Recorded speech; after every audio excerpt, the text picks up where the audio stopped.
Good morning and Happy New Year. I'm sure that most of you now have set your goals, or maybe you didn't set your goals. I'm sure most of your goals are to deal with personal goals, things you want to accomplish in 2025. But I want to remember to also set your 2025 career goals.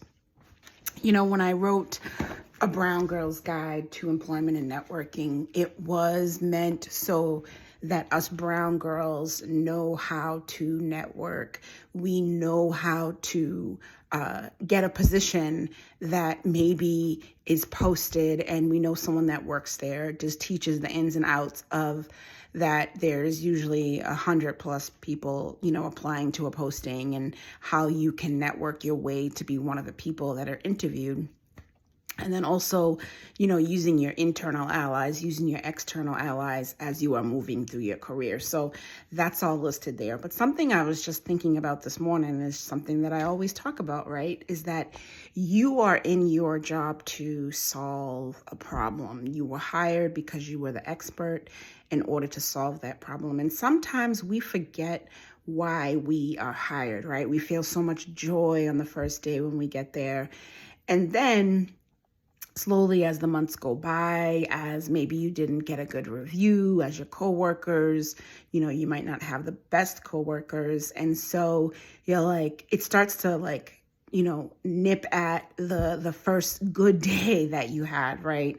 Or there's just people that are jealous of you, or you went up for a promotion and you're not getting it. So that joy and that happiness that you have on the first day, it slowly, disappears. But I want you to rejuvenate yourself this 2025, this new year, to realize that you're at your place of employment to solve a problem. And if it comes to a point that you feel like, I don't want to solve this problem anymore. I don't want to, work with this problem that I was hired to do. Maybe then it is time to find a new position. Maybe it is time to apply for that new promotion. Maybe it is time to find a new place of employment. Maybe it is time to take some time off. Maybe you've saved up, 6 months worth of savings, and you can go now kind of stop out of the workforce for a little bit. So whatever, always come back to, what is the problem that I was hired for?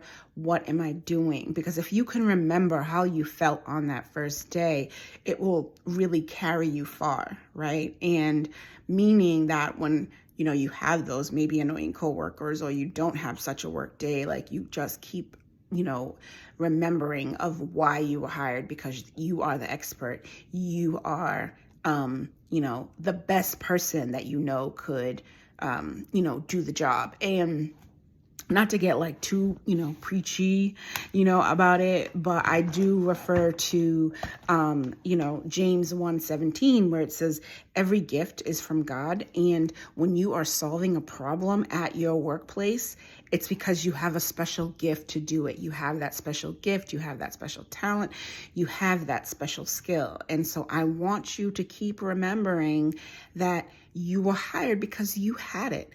And no matter maybe the not so good things that happened at work, you were hired for a reason. And so just want you to keep that in mind as you are starting off on 2025. Don't go into the workplace with, the same way that you might have left in 2024.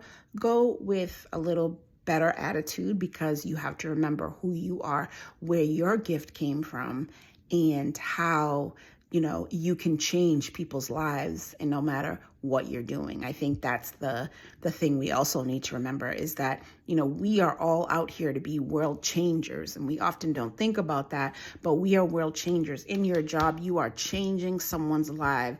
You're improving someone's life. And maybe you don't work with, people in general, but a lot of times what you're doing, your act of kindness, right? Let's say that you do work in energy or the environment, you might not experience people, working with people directly, but the bigger cause is that you're trying to make a better environment for someone. So when you're kind, on the phone, if you do customer service, you're giving someone kindness. When you're patient with someone, even though they act like they don't hear you or they just want to hear their way, then you're giving patience. And that's a skill, and that's a talent, and that's a gift.